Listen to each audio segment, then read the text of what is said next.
Dr.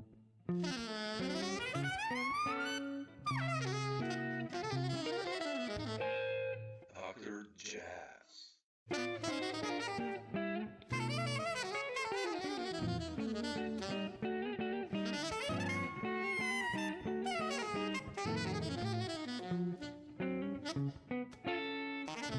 But yeah, man, thanks for finding the time and that we finally managed to schedule it. Even today was Totally. like, but who are you playing? Yeah, with Sorry? tonight. Who are you playing with tonight? It's a band I've been playing with for a while called Red Barat. Oh, this is Sunny Jane's It's band. yeah. Yeah. Okay, yeah, I know the group. Oh, how long have you been a member of that one? Yeah, I was just thinking about that. I think I'm almost 7 years, Really, already? Oh, wow. something Okay. like that. Yeah. Okay. They started out as like a brass band, it was just all horns and drums. And I think about 6 years in, they've been around over a decade. So 6 years in, Sonny decided to switch things up and bring in a more electric harmonic element. Okay. And so yeah, guitar was injected into that sound, and it's been there for 7 years now, I guess. Yeah. Oh, So you guys play a lot? I mean, yeah, it's cool. because it's So quite... yeah, playing the Blue Note. Yeah. Yeah, we play a lot. Obviously the pandemic changed things a bit, and the sort of ebb and flow of a music economy. But yeah, we play. We were playing Europe before the pandemic. We haven't been back since. Really? Oh wow, shit! I have to catch you guys live when you're here one day. We played in Slovenia once. Really? Yeah. Oh shit! I don't know that. But now I'm going to embarrass myself and not remember the town. But it was like up in the mountains. Oh, Cerkno, maybe the festival, or maybe, yeah. I'll check. Festival. I'll check. Okay. Where you guys played. Shit! Why did I miss that? Okay, interesting. Cool. But maybe 4 years ago. Yeah. Oh man, I'll go check after this talk where you guys played actually. I mean, I usually go to. It was really. It felt like a mountain town. Oh. And it was funny because one of the restaurants there had like all this photography of like New York jazz, and there were all these musicians on the wall that were all my friends were basically. Yeah. I mean, it's just like, but no, I'll check later. Yeah, I'm just really now. Okay. You really got me now. Like, oh, in Cerkno. Yeah, you played in Cerkno. Okay, cool. I see that. Okay. Yeah. Okay.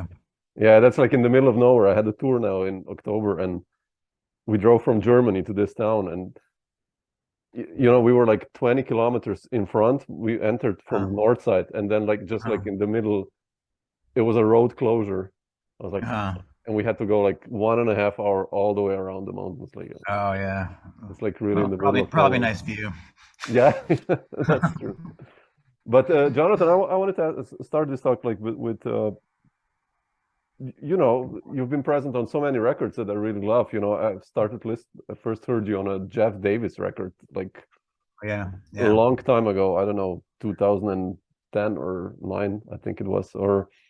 And then I followed you, through Bandcamp and everything. And but I wanted to ask, are you preparing something new as a band leader now, like writing new compositions, or like what's the story there? Like, studio album. Yeah, I guess I've felt a little bit in a rut since the pandemic, and the sad thing is in New York,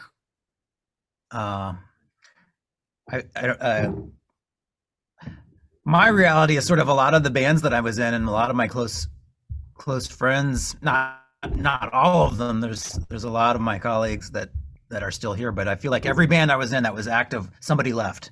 Oh shit. Right around the pandemic, like Simon Jermyn, he's a bass player I'm in like several groups with, and he moved to Berlin. And, I had other friends moved to the West Coast, to LA, and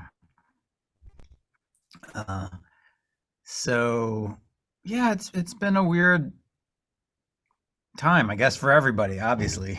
Yeah, sure. Yeah, definitely. And Yeah, I'm trying to sort out what the next move is. Now, not right before, but in 2018, I did an album co-led with JP Yeah, Schlegelmilch. Visitors. You know I love that JP? one, man. I He's love a that one. That's organist. beautiful. Yeah. Yeah, Visitors, yeah. Yeah. That was a big release for me, and really, I guess the thing is a follow up to that, probably coming next year. Oh, fantastic. So, writing for that, and you know, Jim Black also is in Europe, In so Berlin, yeah. Awesome. getting him over here and pinning him down to do some studio time isn't the easiest scheduling. So my own projects, that was the last big one. I'm not a big leader per se. You know, I like to co-lead. Okay. You know, I don't like telling people what to do. You know, I like to collaborate with people. You know, so really, actually, a lot of the bands that are active are things that I try to do with other people, like with JP. You know, we both write for the record, and you know, it's a band. I'm into bands. You know, I love bands that sound like bands. Yeah, it makes sense. And Yeah. I guess I don't want to go hire like some hot cats and just like make a record and put my name on it and be like. But I mean, some people do that and make amazing music that way. Sure. It's I know just what you mean. not. Yeah. It's just not necessarily me, at least at this point. I'm actually working on a record now with Siman, a potential live record that could come out soon. We just did a gig and recorded it at New Blue with Matt Maneri and Kenny Willison. Ooh, okay. So I'm sort of going through that and trying to edit and see whether it's worthy of a release. It was a great gig, and Like improvised music, or you so play that might be coming down the pike. It's all improvised, yeah. Oh, fantastic, man. Okay. Yeah. It's a note. Yeah. Yeah, I saw that one live at Scholes, like with So yeah, Gerald and yeah, Gerald was, you know, hopefully Gerald will get back in there at some point, but he moved. You know, he's another person that left town, and yeah, he's you know, there's a little bit of a diaspora from New York. So and Dave King had done that band before, and he doesn't live in town really? full time. Oh wow. But lucky for us, we were able to get Kenny Willison. I mean, Jesus. Oh, So fantastic. saying Yeah, people okay. left New York at the same time, it's still one of the great places to be because you can play with so many monsters. Yeah, you yeah, know. that's amazing. It's like, So, how was like your move? You but know, yeah. talking about monsters, I wanted to ask you, like, you know, at what age did you move to New York? I think it was just right after college, 24 maybe. So that's like I around think. 2000. Yeah, 24 seems right. 2001, right before 9/11. Oh, fuck. Okay. Good timing. How was that But like for you?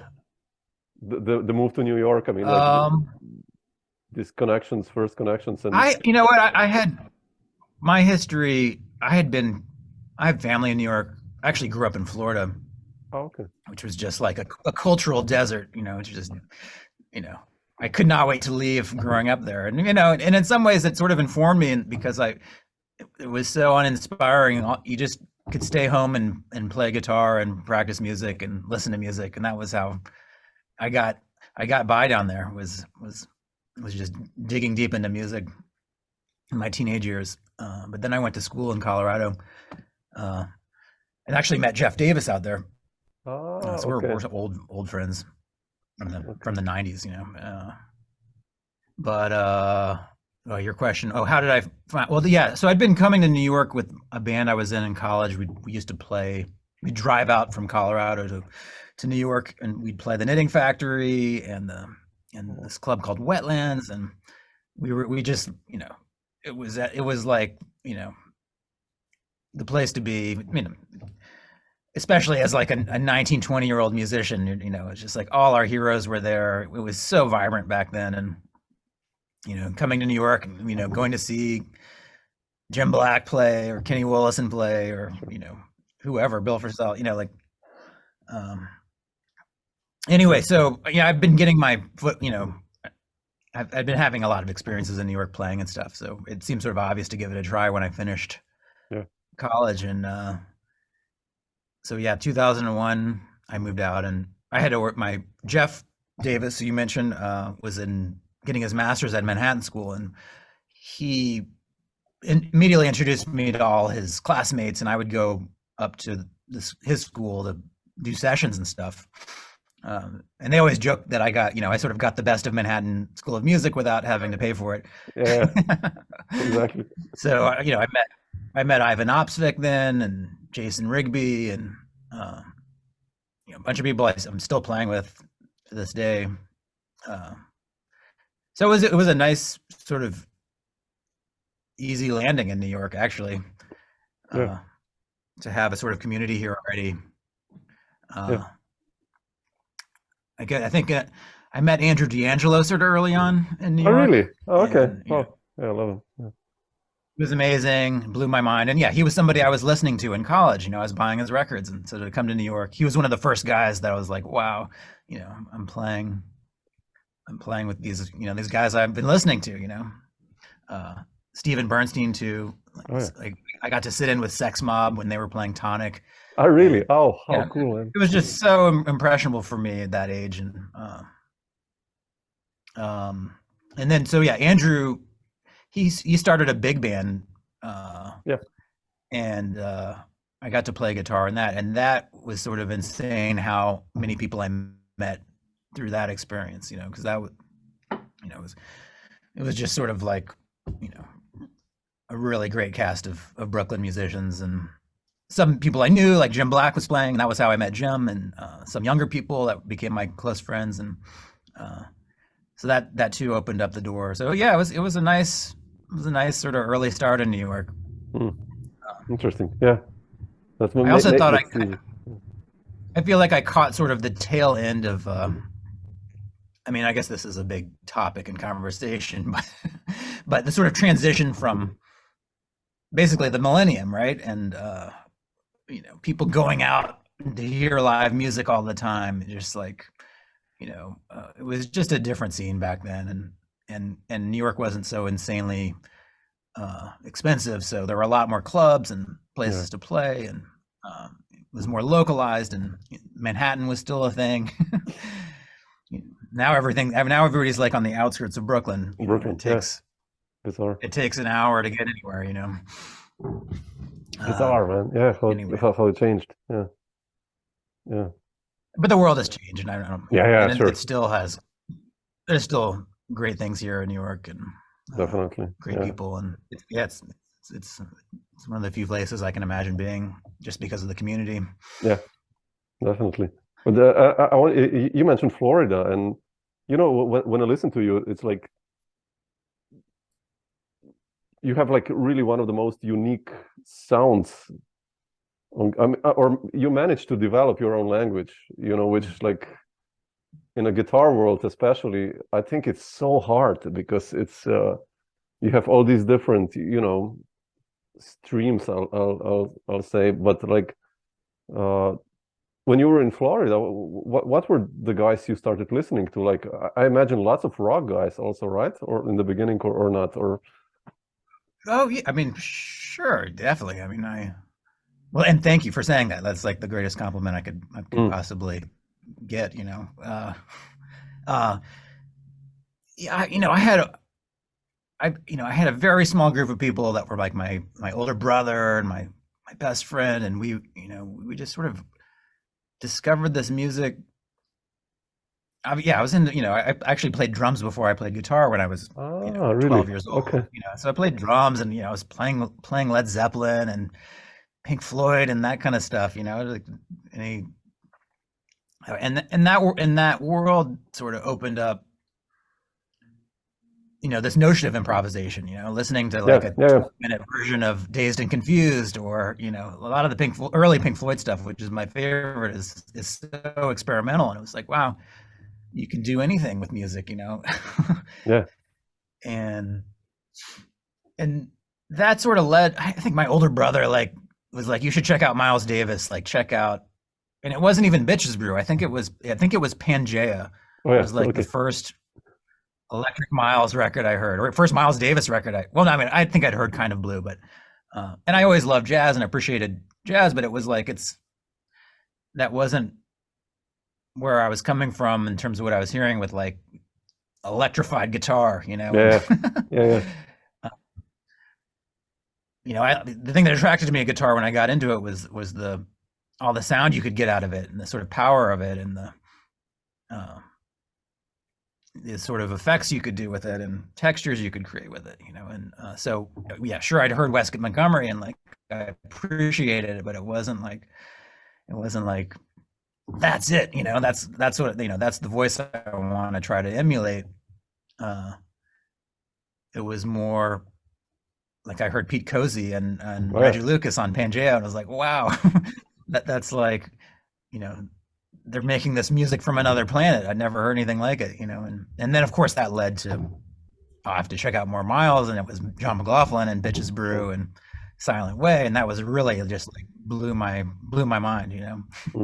Interesting. Then, and this was, you know, this was like 1992 or something like that, 93. And I remember getting a Guitar Player magazine back when people would have magazines. Yeah, I still have those. Yeah. And there was a big feature on Bill Frisell in it, who I'd never heard of, and I just sort of read it, and I was like, wow, this sounds incredible. He's a jazz guitarist, and they're talking about deep music theory, and at the same time, all these crazy sounds he's doing. And I was like, I got to go buy one of his records, and you know, I go to the record store and buy a CD, and that sort of blew my mind. And so it was really. What did you buy? I fell in love with Bill, really. You remember?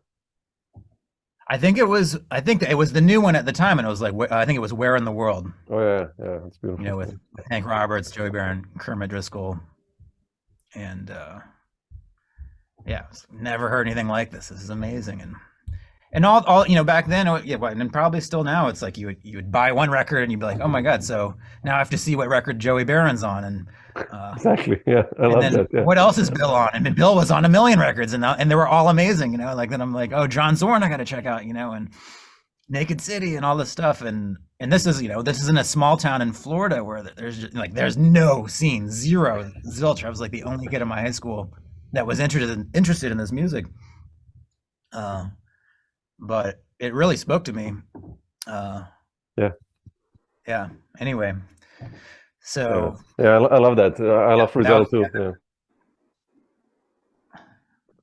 And I went and I saw him when I was in high school once, play with the trio with Joey and Kermit. And, oh man. And it's one of those concerts that just, you know, changes your life direction, and it was like, you know, it's like, wow, I want to play music, you know. Yeah. I mean, for one, I love music, and it's great to hear music but on this level, and two, I want to try to get to that point myself, you know. Yeah. But it was.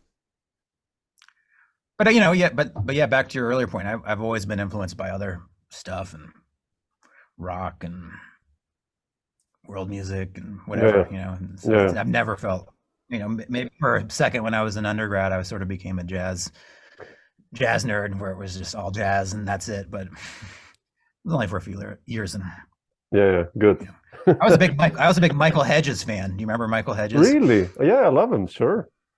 Like when I was in high school, I was like, but I was like, I can't play like that. That's not my thing. Yeah.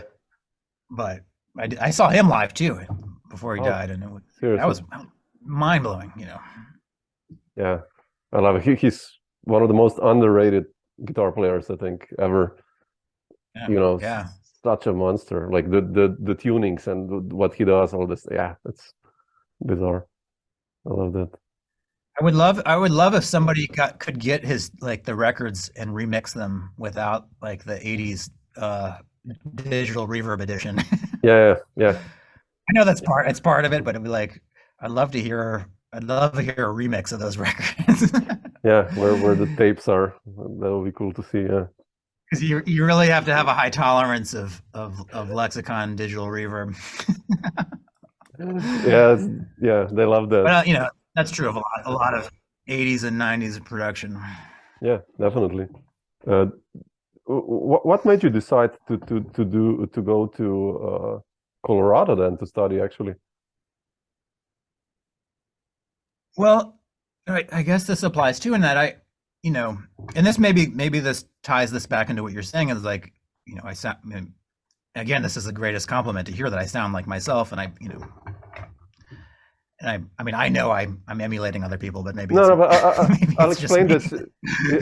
You know, just to interrupt you here, like, you know, I listened to that record. I mean, I have it with Jacob Garchik's trombone, with you, Brandon, and Mary, and it's that's what I'm saying. You know, you have like Brandon and Mary are both like really unique voices as well, and then you're them with them, and I immediately you hear like, man, that's you, that's Mary, and it's like, you know, it's like,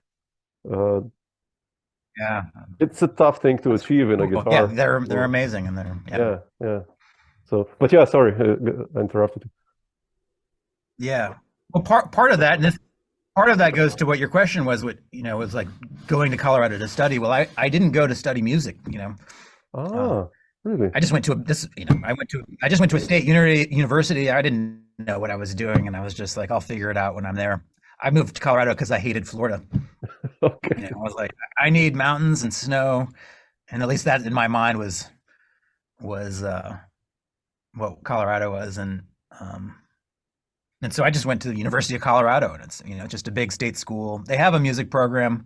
They didn't have really a guitar department, so I didn't even bother when I started as a freshman. But then I got involved in the music program more peripherally, and you know, but I've never really studied intensely with a guitar teacher, which is, so basically you're self-taught, like. Well, I wouldn't say that at all, because I've studied music my whole life, and even in Colorado, I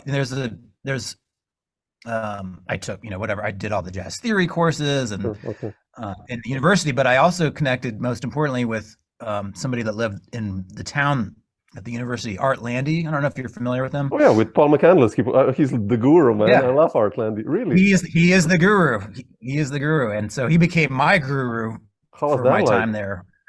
I mean, that was the thing, is like, I really got lucky, and I just sort of randomly, you know, let's go to Colorado, you know, and it actually ended up being this amazing small community of insane musicians, you know. So it was, so in some ways, it was great to not be in a conservatory, being shown exactly what to do with a guitar.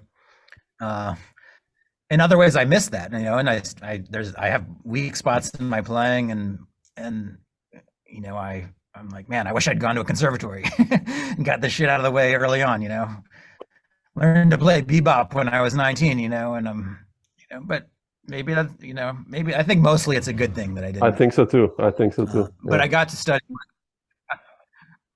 to study with Art Landy, you know, who, you know, he's not showing me anything on guitar, but he's teaching me about music and improvisation and how to play music, you know, on such a deep level. I've never come across anybody that is kind of, you know, as much of a guru as he is, you know. Yeah.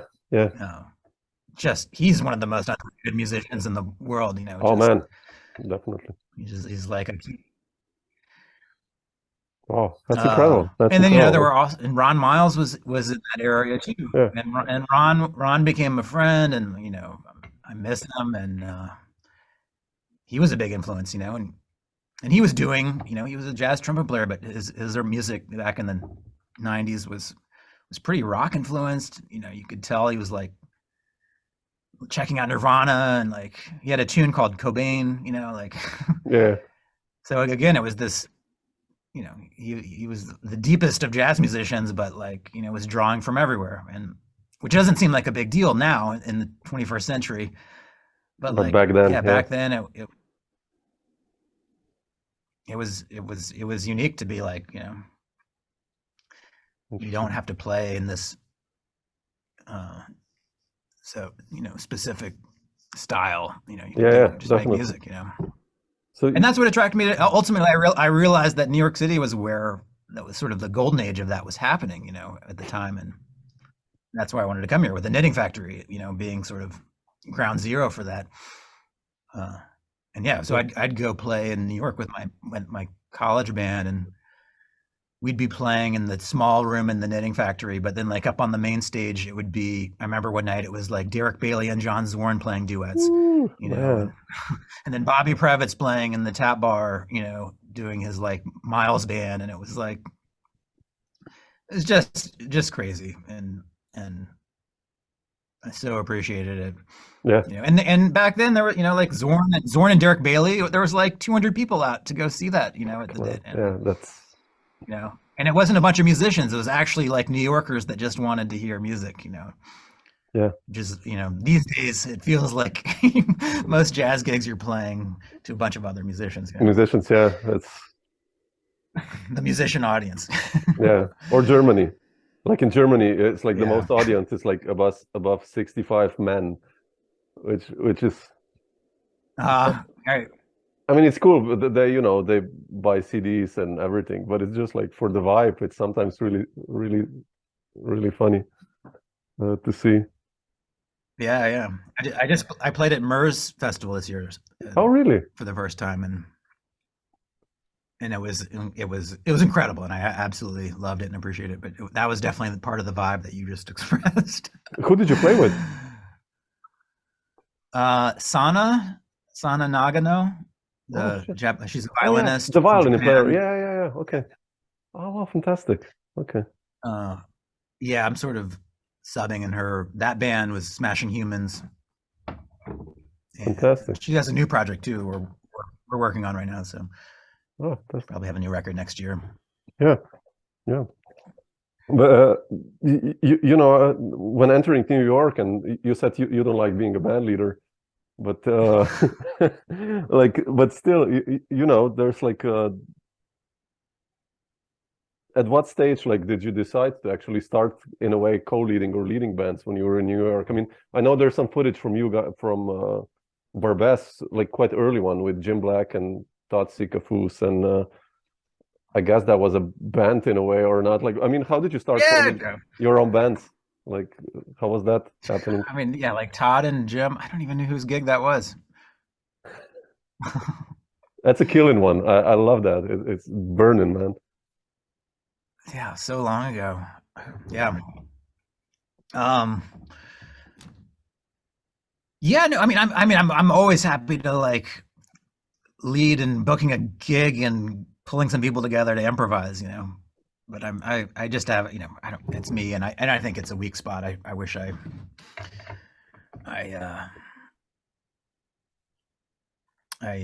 just need to do it more, you know.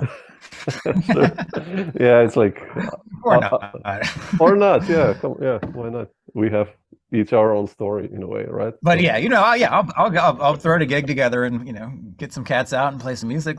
I have no issue with that. I just like, you know, yeah, rehearsing, printing out music. That's quite cool. Yeah. With this early stuff, you know, I checked on your Bandcamp. There's this one record or mini EP or whatever, Surface to Air, and which, you know, when I checked it out, I was quite, in a way, I was and wasn't surprised, but like it's a completely different side of you also. And where does that one come from, or did it come from? Yeah, that's a good question. I don't know. I mean, that's an example of like, yeah, it was just like a completely co-led group, the three of us, Jonti, Siman, and Rohin Khemani, that, you know, we'd all bring music and we'd get together and rehearse, and, you know, we'd book gigs together, and, you know, it felt like a band, and when we played together, it felt like a band. It wasn't like somebody's the boss and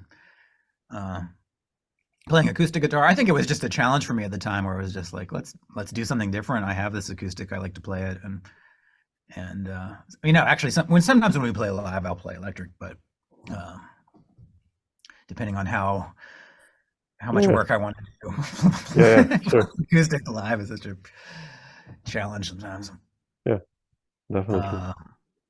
But yeah, it was, you know, I probably just a reaction to doing a ton of electric and atmospheric sound things, and I was like, you know what, I just need to get back to the root of what this instrument is. Yeah.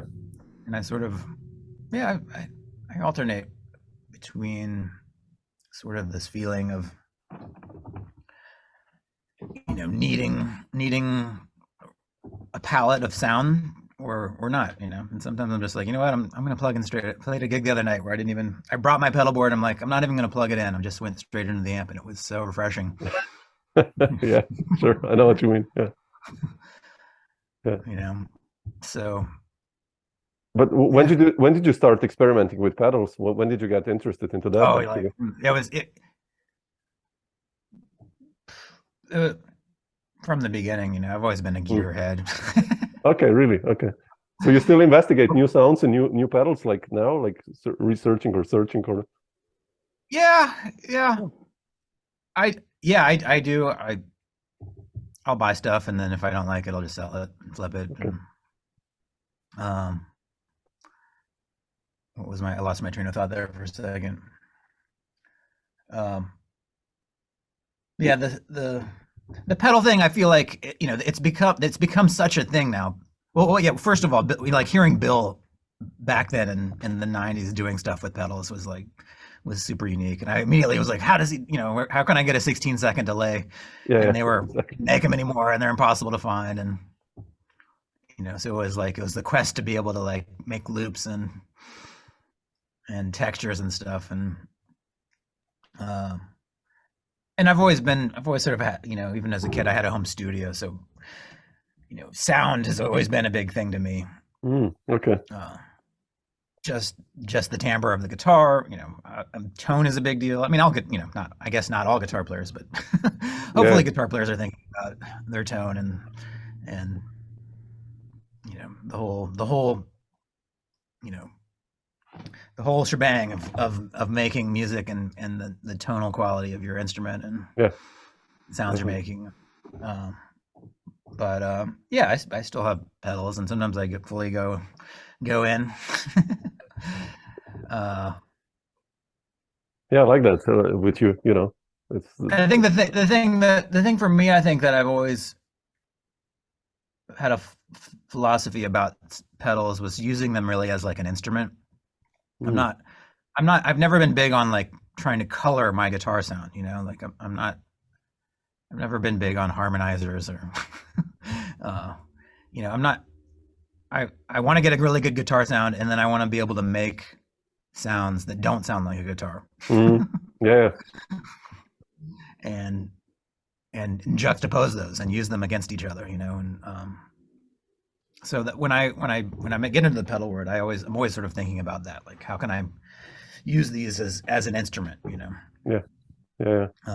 And as their own texture rather than like, and if you look at my pedal board, it's like half the pedal board is just like stuff for getting tone, you know, just distortion pedals, and it's pretty basic, plain stuff, and then half of them are just like, you know, wacky loopers and delays, and you know, but most of the time those are off, you know. Yeah, that's interesting. Yeah, I like that. It's I think for Frizzell, like there was this video in the '90s he did, and then he has that delay, and he just presses. Yeah, and then he presses something. It's like it's not the sound. I guess, you know, it almost looks like as if he doesn't know what to do sometimes. It's just like he's really surprised by it, like, wow, okay. And I love that aspect of his playing also. Yeah, to be able to surprise yourself with that stuff. It's quite funny. I have there's a pedal that I use, the count to 5. Do you know that Montreal assembly? No. Count to 5. It's like it's sort of like it's a short looper, and it has a delay function, and there's like a pitch shifting. It's like it's pretty wacky, and like it took me a while to crack the code on what this thing does, and it does a lot of different things, but in a really unique way, and I've been using it a lot for the past 5 years, and it still surprises me. Sometimes I'll do something, and I'm just like, how is that sound? How am I, you know, how's that even happening? And some, you know, happy accidents obviously are a big part of improvisation. Yeah, definitely. Right. A lot about improvisation, and that you like doing these improvised gigs, but still, like on Visitors, you wrote quite some music there, and you said you're writing like for this kind of second part, let's say. But what's your progress there when writing? Do you I'm sit so slow. like behind a guitar with effects, or like, or just with a sheet of paper or a computer, or I mean, what's your process? It's sort of, it depends on what, yeah, I like ideas to come out of something that I'm playing, and I'm not a great piano player, and Mm, um if it's a melody or harmonic thing or a bass line, I want it to be something that I can hear in my head first. I don't want it to just be, some accident. I mean, but that's fine too, whatever. But yeah, sure. yeah, sometimes it is like you do have accidents, and it's and it was like, wow, that's really cool. Let's develop that. But it usually starts with at least something that happens on guitar, Okay. harmonically, melodically, or bass line wise, and then that sometimes I'll take a bass line and loop it, and then try to write on top of that. And then once like the sort of ideas there then it goes down on paper or potentially into Sibelius or whatever, and then you get into the details and all that. Yeah. Yeah. It's not. I don't do it like all on paper. It'll ultimately end up in the computer at this point because my handwriting's so bad. I wish it wasn't. I'm always so impressed with people that can handwrite music Yeah. really nicely. I love that too. Yeah. Oh, yeah. But Have you ever seen? Have you ever seen Kim Cass's manuscript paper? Do you know Kim, the bass no. player? Yeah, sure. No, is it beautiful? No, I mean, nicely written, or? It's like artwork. Oh, wow. Okay. I've never played his group, and I think it was more one of his band members showed it to me. Somebody had his music and showed it to me. I was like, whoa, that's like that should be framed and on display. Yeah, I Maybe love it's on. that. It's like, But yeah, oh, right. I don't know. I don't I don't enjoy writing the way I enjoy okay. improvising and performing. Okay, And interesting. I'm always happy once it's done. But like it's a little bit like pulling teeth for me, and that's probably why I'm not the most prolific writer. Interesting. But Okay, interesting. once I force myself into it, I'm always happy, and um, it's a necessary thing for me. It just takes discipline. Yeah, no, interesting. It's But yeah, and JP wrote. We co-wrote on that record, Visitors, and yeah, it helps to have somebody sort of bounce music back and forth off of. Not that we don't write together, we write separately, but in terms of putting together an albums or the material, it's yeah, nice. I like contrast. I mean, yeah. It's a nice thing. Yeah. But I wanted to ask you like about two things still. How did you become part of the Super Big Mouth by Chris Lightcap? How did that begin to develop, and like being part of that group? I mean, I love that project so much. I played with Chris, and he had a band called Superette Yeah, that was years ago, and it was with half the band basically. Curtis yeah. Hasselbring on guitar and Dan Reeser on drums. Drums, And yeah. he had the other band, Big Mouth, which is everybody else, right? Yeah, Melody and And, Chicken. Yeah. so yeah, we had done a record just as Superette, and then he decided to do a combo of his two bands, Yeah. And Superette was kind of like an instrumental rock band. It wasn't. Yeah, I love it. I love it. I never quite figured it out, to be honest. But it wasn't. It wasn't. It was really his wanting to be like a rock bass player and have a rock band. And this other band was more like the heady jazz stuff. And so I was actually way more thrilled to be doing the bigger version of the band and get to play with Gerald and Craig Yeah, Taborn exactly. Yeah. and those guys. But yeah, that was some time ago, I guess. Yeah, but you playing with other guitarists. When I mentioned that album, like Ye Olde with Jacob, and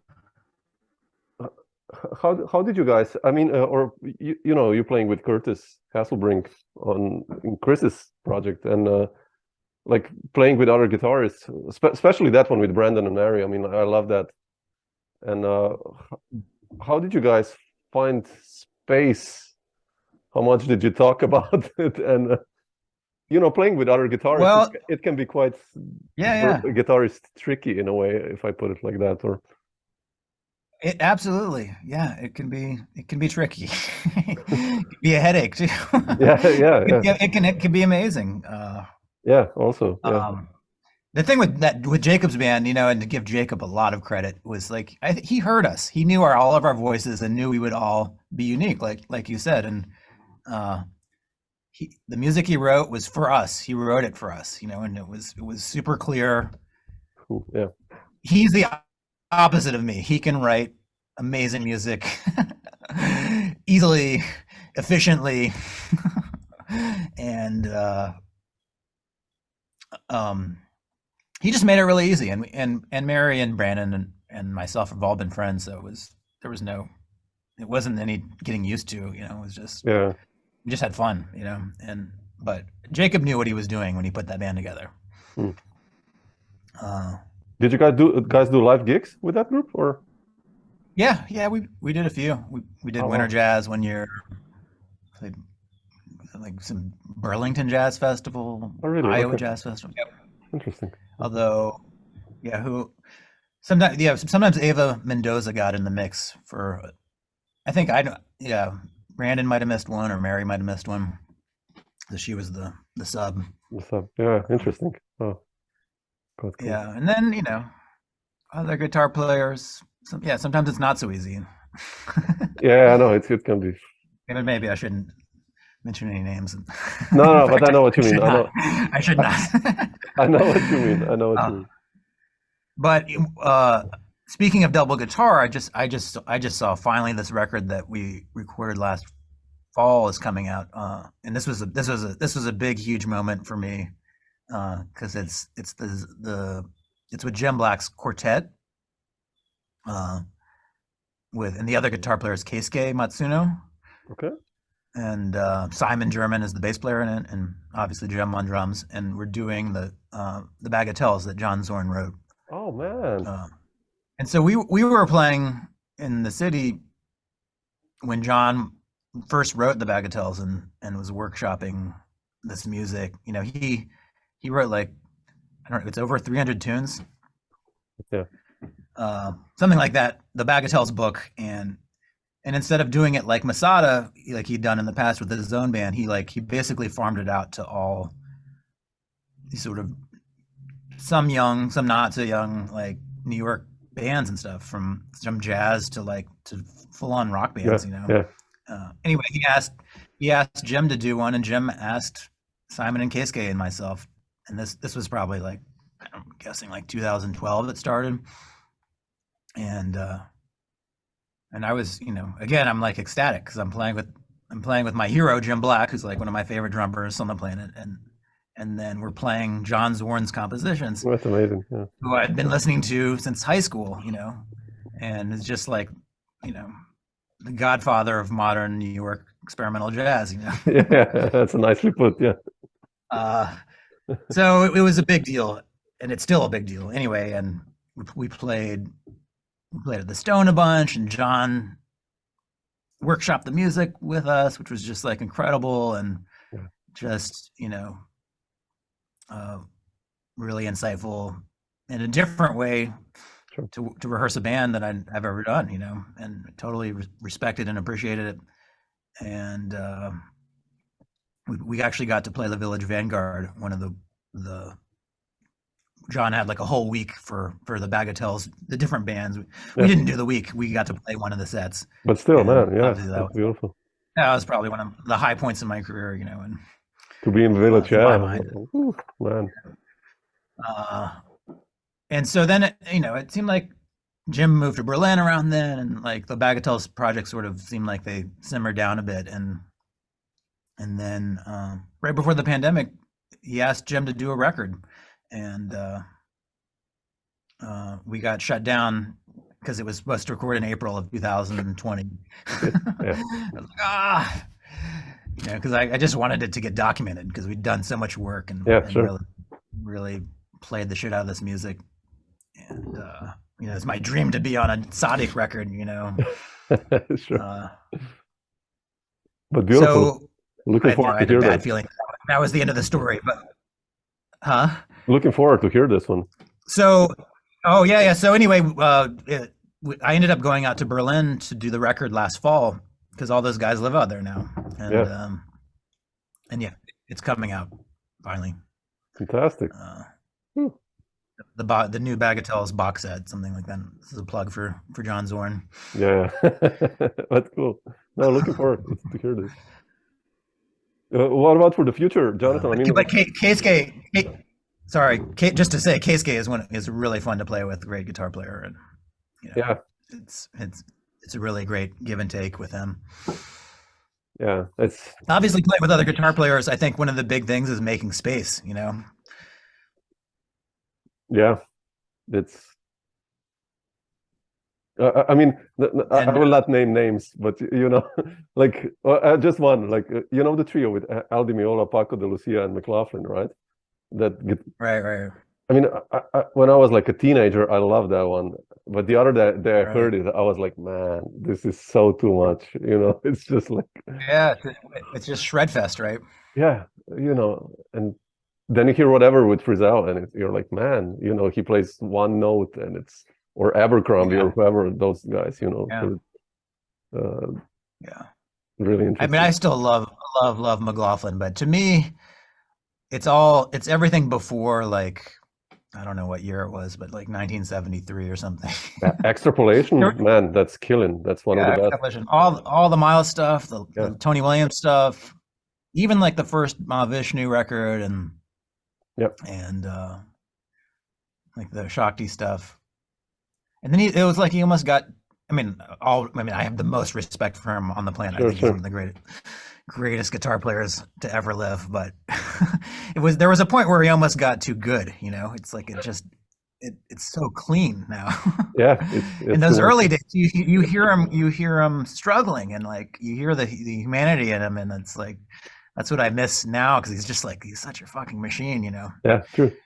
It's all such perfection. Yeah, I agree. But I saw him like maybe 15 years ago do a thing in Central Park with Shakti in it. It was incredible. Yeah, I saw that. I saw about the same time Shakti, like 15 years ago, and I was blown away. It's just like speechless. It's yeah, totally. He's just one of the giant. Yeah, definitely. I feel like between him and Frizzell, those are good. It's a good balance to be influenced by. That's definitely two poles. Yeah. They're such the opposite. But I remember seeing a Purcell interview where he was like, yeah, McLaughlin was my favorite guitar player. Really? When he was at Berkeley in the 70s. And he's just like, I recognized that I couldn't play like that, and I never would be able to play like that. So, I had to find my own voice. Yeah. Then they never played together, right? Frizzell and McLaughlin. I don't know. I mean, not on the record. So. I don't recall. Well, it would be interesting to hear. Yeah. But yeah, to me, my favorite McLaughlin is when it's the raw. Yeah. Whatever he was playing, Marshall Stack. 1, 2. Yeah. That early Live stuff. Evil, I think. Miles' Live Evil, I think, is one of the greatest electric guitar records of all time. Yeah. Yeah, I love that. It's so much more pure in a sense. Yeah. But it's just like him and a wah-wah pedal. Yeah, incredible, right? Yeah, I love that. Yeah. But I wanted to ask you, Jonathan, for the future. What are your plans, gigging wise and project wise? Yeah. Well, I wanna get another visitors thing happening. Yeah. Hopefully next year. Definitely next year. So JP and I are talking about it. He actually wanted to take a little break from organ because he's such a great piano player, and I think he wanted to just play piano for the past year or two, and now he's sort of itching to get back into playing some electric instruments. So that's the plan. I'm actually going to Iceland in January to do a record. With whom? Stuart Bogey is a woodwind player, and Joe Russo is a drummer. It's a little bit outside of the New York jazz scene, and a bass player named John Shaw. And but it's a fully improvised record. Oh, okay. We're going without music to record for a week. Oh, beautiful. So that's exciting. And even the band Surface to Air, the one you're talking about, we've been sort of sitting on some sessions that we've recorded, and I'm trying to sort through that and hopefully at least get another EP out of some acoustic music. Oh, fantastic. So there's a few things, and like I said, maybe this recording from New Blue. Yeah, well, that's cool. I mean, come on, I love that. It's always fun to hear you on new stuff. I'm always playing with Jeff Davis a bunch still. I think he's talking about another record next year. Oh, okay. Yeah, I love that early stuff. Did you hear his last one? Did you ever hear his last one? Which one is that? Called The Fastness. No. Check. I mean, if you know the first one, because I think I'm on his first record. Yeah. I'll write it down. Wait. Outside. Yeah. We Sleep Outside. I love. Yeah. Right. This is sort of. Okay, I'll write it down. 12 years later. Super. Yeah, I love that band. That's such a cool, killing band. That group. Yeah. The Fastness. It's Tony Malaby and Ivan himself and fantastic. Russ Lossing on piano, who's just insane. Okay. Yeah. Ooh, okay. Cool. I'll check it out. Definitely. Cool. Yeah. But cool, man. Great. Dr.